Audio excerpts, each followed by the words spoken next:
In this month's edition of Catholic Chicago, we'll be showcasing some incredible radio programs the Archdiocese produces.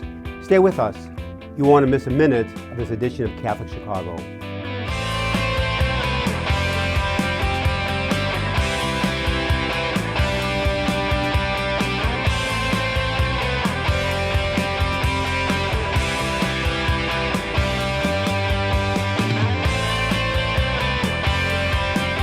The Archdiocese of Chicago is a vibrant and diverse faith community.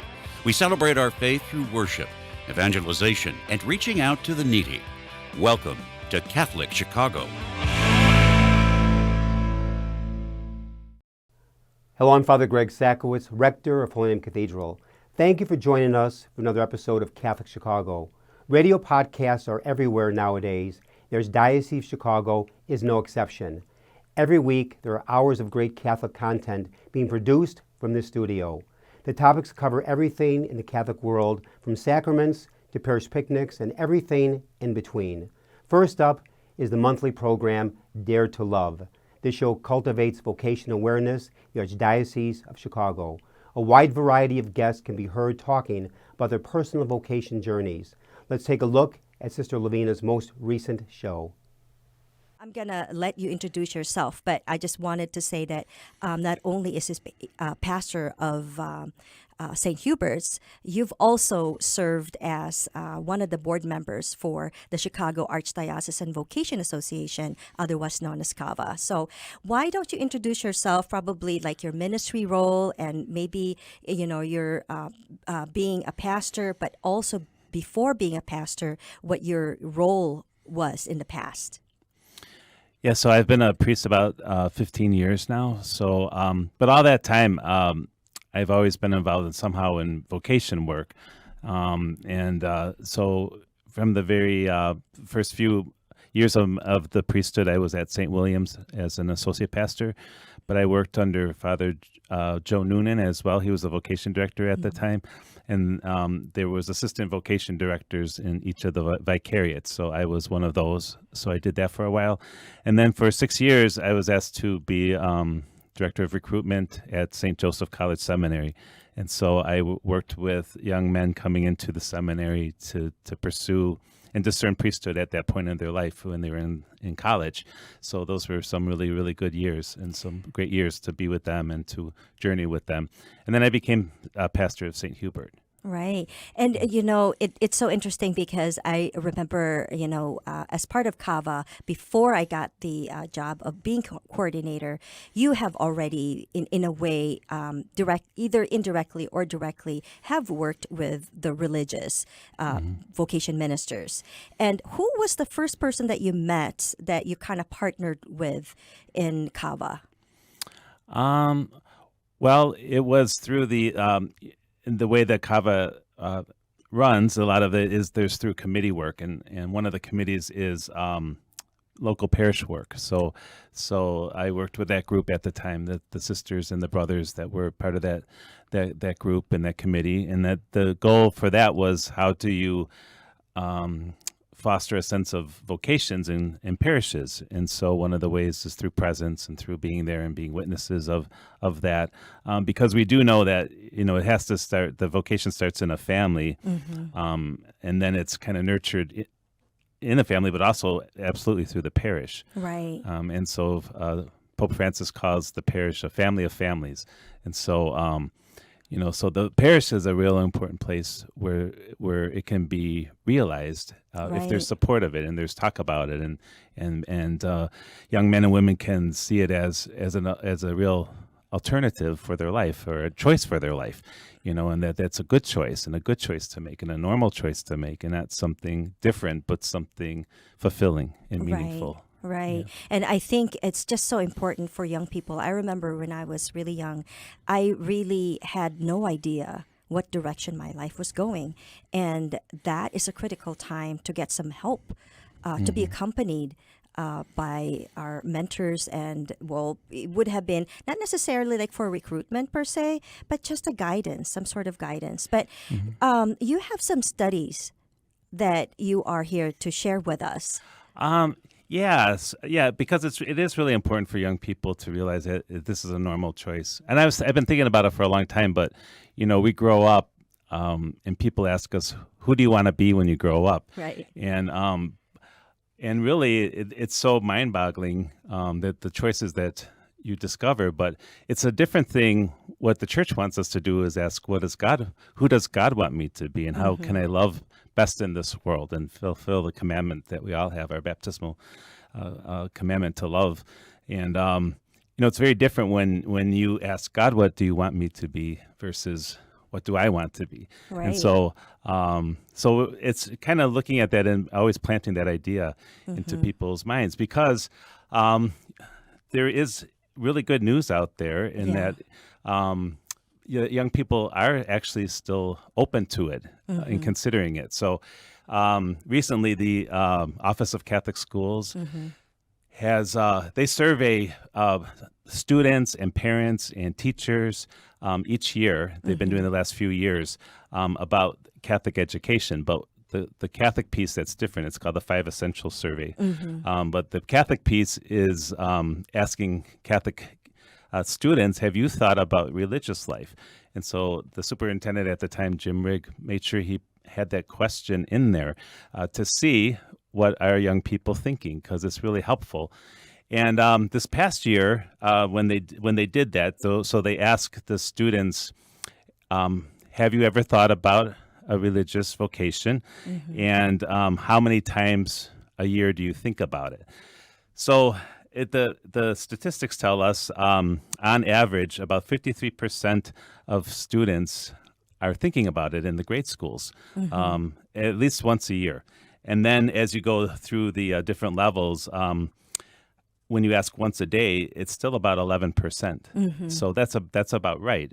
And so we know it's on their minds, Right. and that's Archdiocese wide, and that was just recently. Right. So we know it's on their minds. So now, how do you how can a parish, how can a school kind of bring that forward to someone who's really seriously thinking about it? And even if you're not going to pursue the religious life, what's good is, can you revalidate the people who are, instead of kind of putting it out there as a strange choice for people to make, which sometimes that comes forth in the culture, is that this is a beautiful choice to make. And why wouldn't we want to support someone who wants to do this in their life? And I think we find, what I found in the parish is that people do celebrate that. They value that. And so when someone says, I want to pursue it, there's actually a lot of support, especially Right. at the parish level, for that. What I find interesting, and I first got the report from Melissa Link, who is a director for mission identity in the Office for Catholic Schools. And when she presented it to us, what she pointed to us was the fact that the schools where the students actually had a high percentage of saying that they think about God and that they think about a vocation in religious life and service in the church, of being a priest or a sister or a brother or someone who's ordained, or even as a lay ecclesial leader, are those that whose staff and parish leaders and school leaders are visible and are supportive. And so they look to the adults, to their leaders, to the staff, the faculty. And if they are exposed to any religious or ordained people in their life, then that's the highest. And one other thing is social justice and social awareness in the society. So it just seems like, I think that is a very important aspect of what we need to put forth there. Special thanks to Sister Lavina and her guest, Father Mike.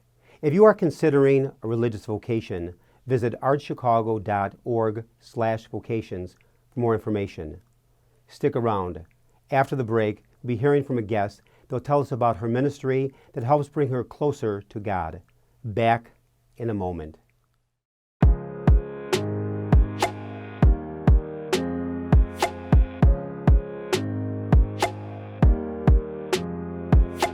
If I had to sit behind a desk, I would probably say no. I like moving around, I like interacting with people. You learn so much just besides the job. You learn about people. My name is Kimon Odukoya, and I am a level 2 field technical support specialist. It means I go out and I fix stuff that people may be having challenges with. I go to where the trouble is. I'm in a way a troubleshooter. I am driving all over the place.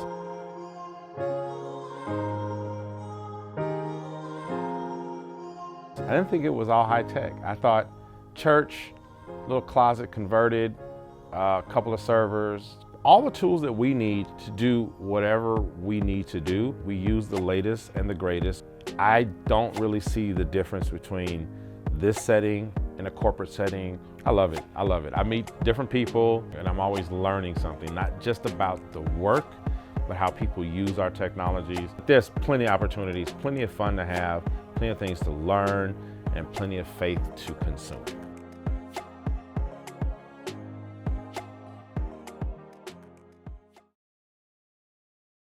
Welcome back to Catholic Chicago. The Archdiocese of Chicago is constantly trying to reach people wherever they are: television, radio, online, and print. The Chicago Catholic newspaper has been a staple for decades. Let's join Chicago Catholic editor Joyce DeRiga as she takes us beyond the headlines. Today is my guest. I have Loretta Freilich. She's got a bunch of titles. She's involved with the Catholic Charismatic Renewal in the Archdiocese of Chicago. So I thought it'd be a good time to talk about what the renewal is, what lay ecclesial movements are, and it's all kind of, and then also the movement of the Holy Spirit. So welcome, Loretta. Thanks for being here today. Thank you. Thank you, Joyce. Thank you for having me. It's my privilege to be on your program.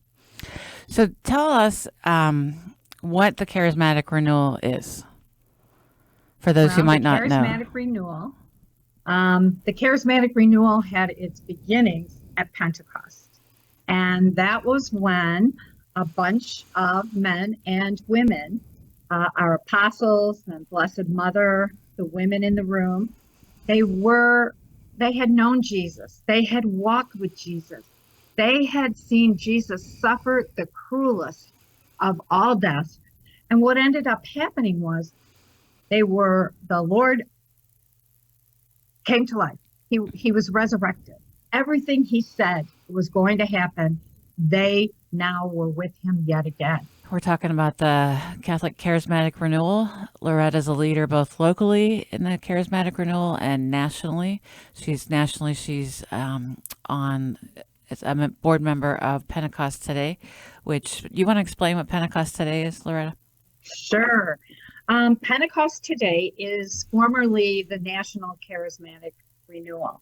So it is a group of 15 men and women that are leaders in the renewal in the nation.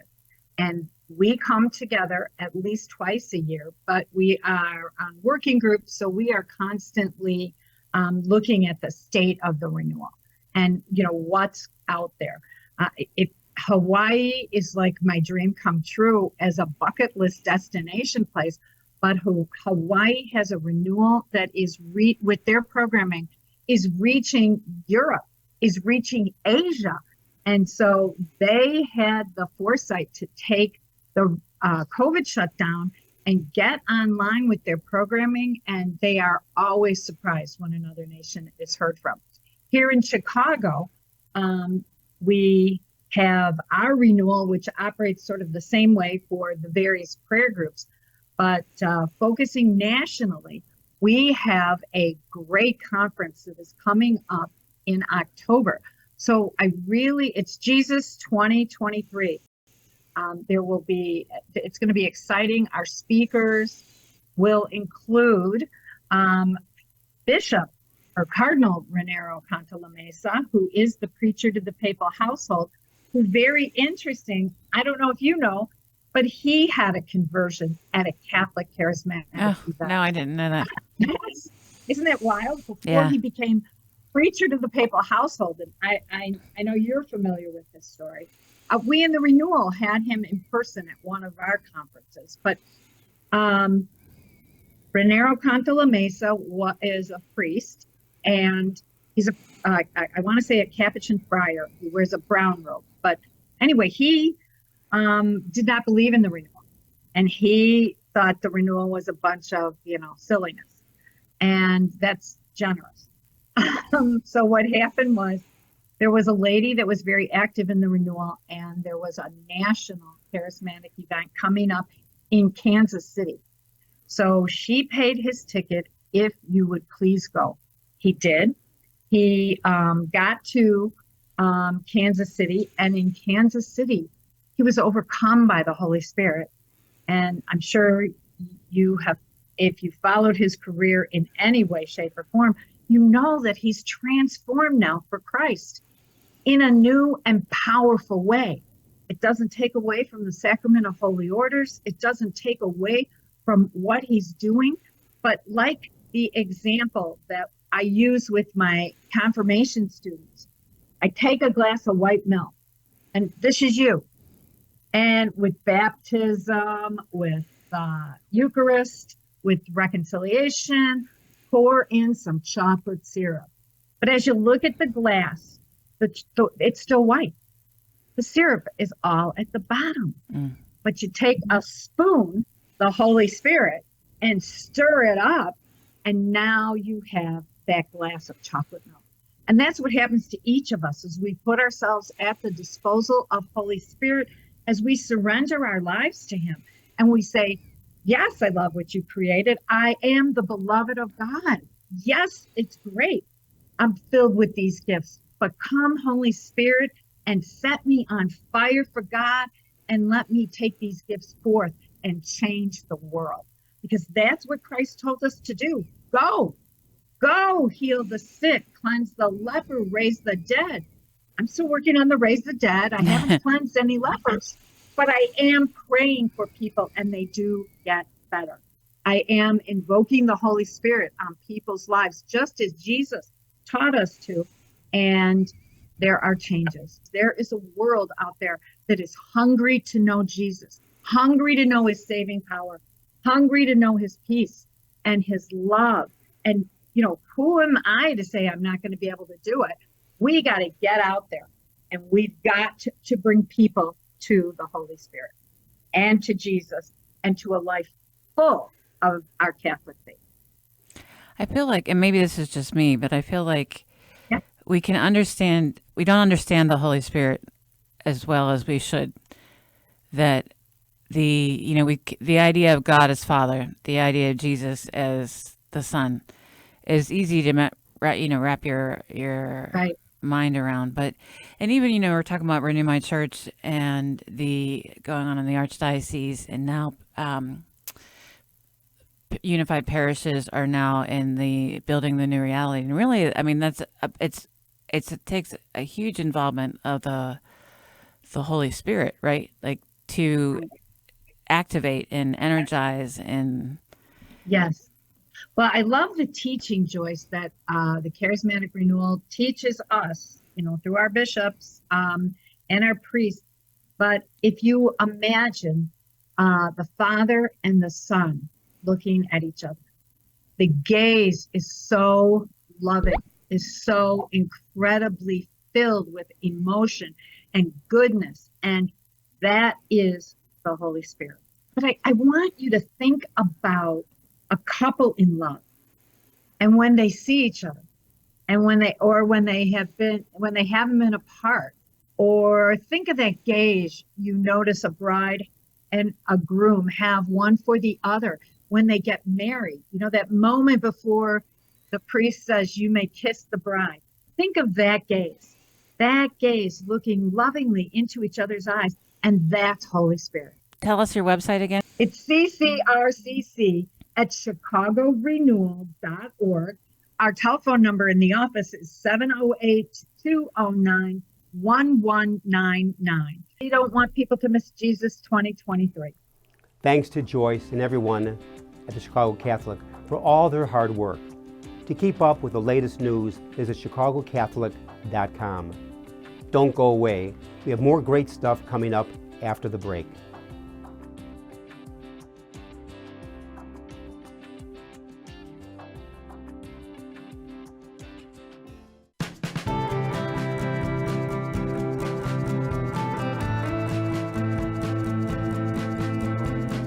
year 44 for me teaching. When I started here, there were teachers here that had taught me when I was a student. Now I'm the old person. Right now, I teach junior high math. I love when kids find what I'm teaching to be fun and they get it. I see that light bulb go off and it's a thrill. People are always amazed. What? You're here for 44 years? It's hard for me to believe, frankly. I love what I do. Every summer I think, oh, I miss the classroom. Even on the weekends, I think I can't wait to get back on Monday and teach those quadratic equations. Shape the next generation of leaders. Teach. Apply today at archchicago.org/schooljobs.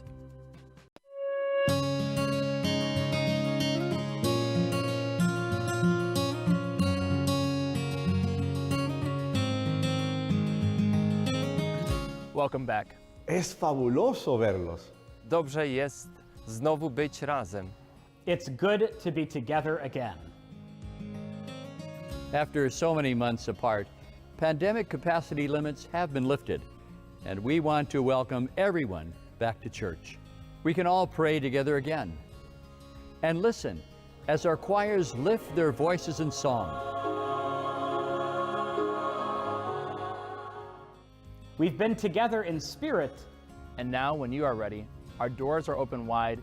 Nuestras puertas están abiertas de par en par. Nasze drzwi są otwarte. And we're here to welcome you back to Catholic Mass.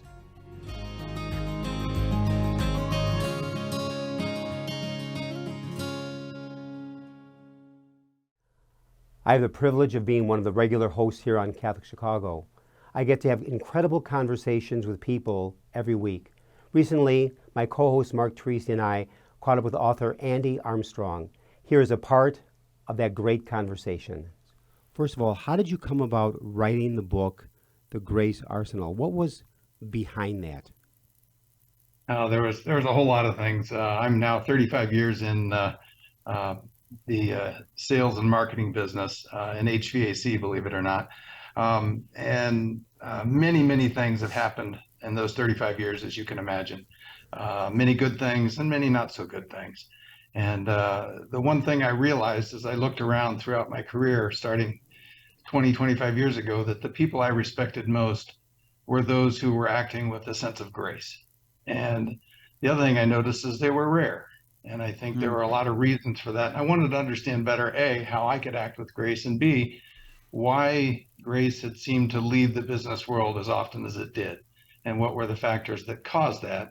And so I started becoming a student and asking a lot of questions, and never really thought I would write a book about it, but I thought, hey, let's be a better student and figure it out. And over time, it started to bubble into a book, and that's where we landed.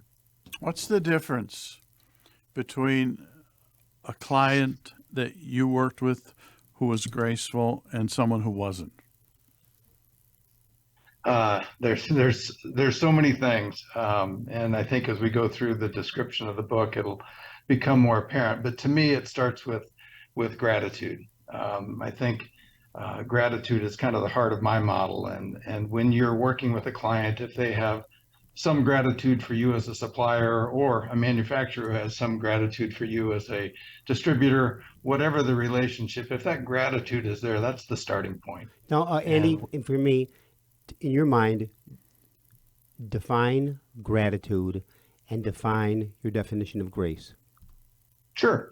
Let's start with grace. And to me, grace is a couple of definitions I really like. And we use grace to define a lot of things, right? We talk about a ballerina has grace, or we talk about His Majesty, your grace. We talk about, even in Greek mythology, the three graces, Zeus's granddaughters. But I like to use the divine unmerited favor granted to humans.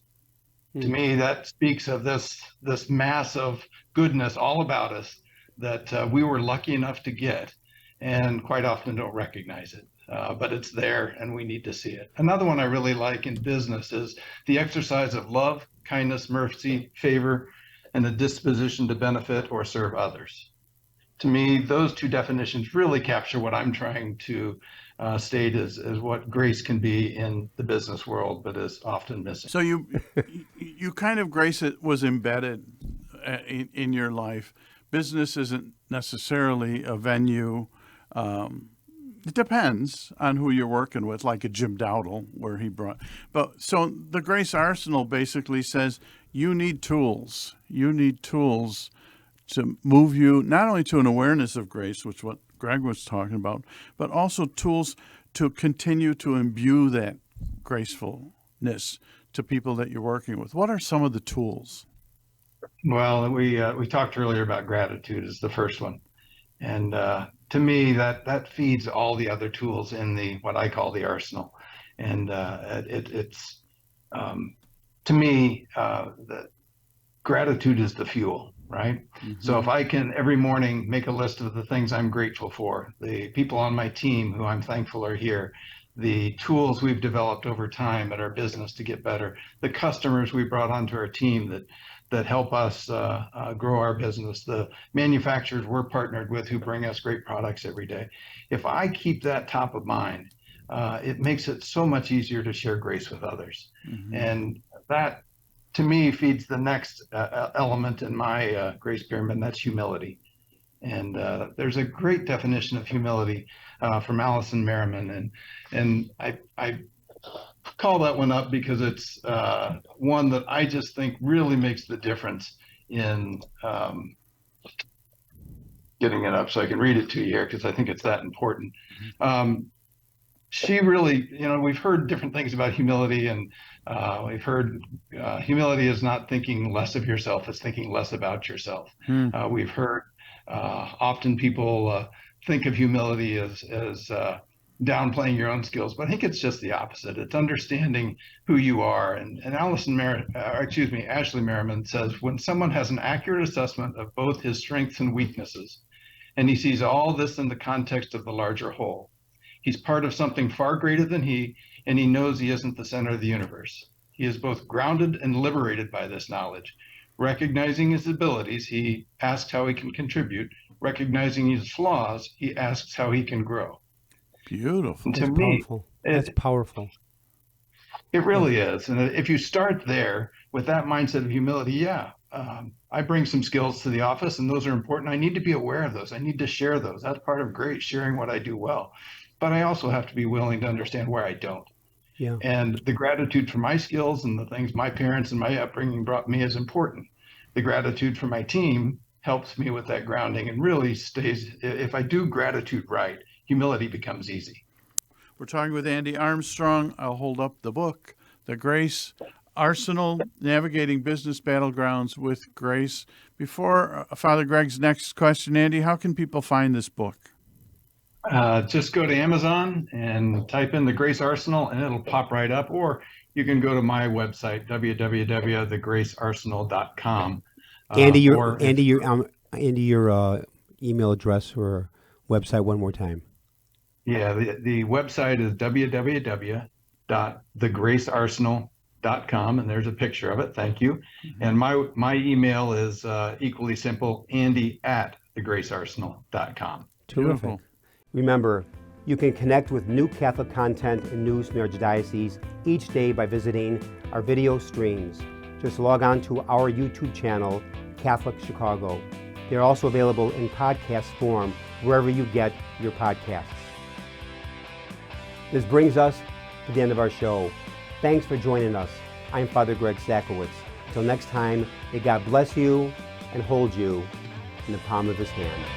We invite you to watch segments of Catholic Chicago and hundreds of additional Catholic videos at youtube.com/Catholic Chicago. Like us on Facebook. Follow us on Twitter.